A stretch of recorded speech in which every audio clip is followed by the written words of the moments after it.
To more than 1 billion people, yet only about 15% of its trade happens within the continent.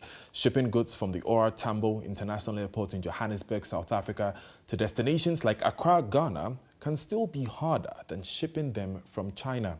As African leaders push to boost intra-regional trade through the African Continental Free Trade Area, AfCFTA, major gaps in infrastructure, customs systems and transport remain. In this report, I examine why Africa still struggles to trade with itself and what it will take to change that. Behind me is the OR Tambo International Airport, Africa's third busiest cargo hub. Every year, more than 300,000 tons pass through the hangars that are in buildings just behind me.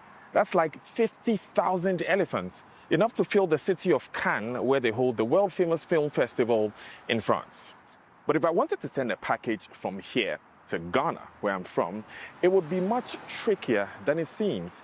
You see, it's easier to send a package from Beijing to Johannesburg than it is to send one within the continent, even if it's less than half the distance in some cases. And why? It's simple but complex. You see, if you're shipping from a place like China, you're dealing with one set of rules, and that's the same in the European Union, or from the US to Europe. Borders are coordinated, paperwork is digital, and trucks and planes move across multiple countries without necessarily having repeated checks. Inside Africa, it's different. Each border has its own customs, fees, and forms, and many of these rules reflect colonial trade.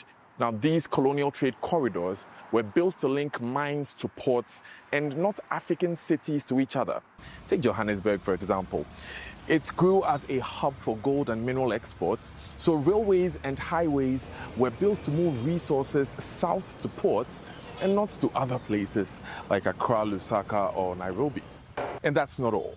The UN reports that trucks are the most dominant mode of transport across Africa, but they are much slower and more expensive than other regions because of costs like fuel and bad roads. And that's why the African Continental Free Trade Area was started. The Secretariat is trying to fix this with digital customs, united tariffs, and corridors designed for African to African trade. But they have a lot of work to do.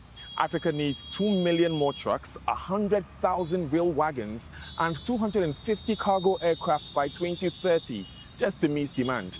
So whether you're sending flowers from Nairobi or setting up a business in Lusaka, the question remains, can Africa build the roads, rails, and digital systems to make trade easier, or will logistics keep the continent stuck in traffic?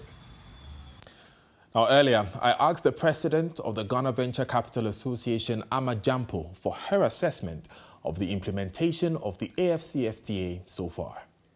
It's great to see the AfCFTA implementation, get a lot of publicity. We go to a lot of conferences to talk about AfCFTA, but I think in reality, we're looking at beyond the ink drying on paper for the agreements and the ratifications. We need to really look at how we are dealing with some of the practical barriers that still stand in the way of, one Africa, a single market. So I think the engines aren't quite flaring up on the ground in terms of implementation. And so we need to really understand what's working so far. I think high level, we've got a lot of commitments, but we need to really drill down to some of the details. So what would you say the biggest bottleneck is? We've been talking about infrastructure, customs, logistics. Obviously, we need to look at, the bureaucracy of it. It's a huge undertaking, and nobody can underestimate how massive it will be to harmonize 54 countries. The bureaucracy of it is a huge, obviously, the elephant in the room for us. And so it's really looking at some of the things beyond the hardcore infrastructure, right? We can build the roads, we can build the railways, but we need the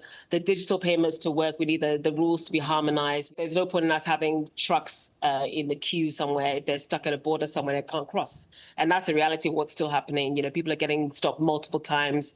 Taxes are leaking through borders. It's the softer things as well that have not been really dealt with in terms of how people behave, custom officers, how they behave, how they are trained, and just the general culture of really trading as one block. I think that's what we need to really look at. Now, you've been vocal about autonomy in Africa when it comes to fundraising. How does financing fit into this picture?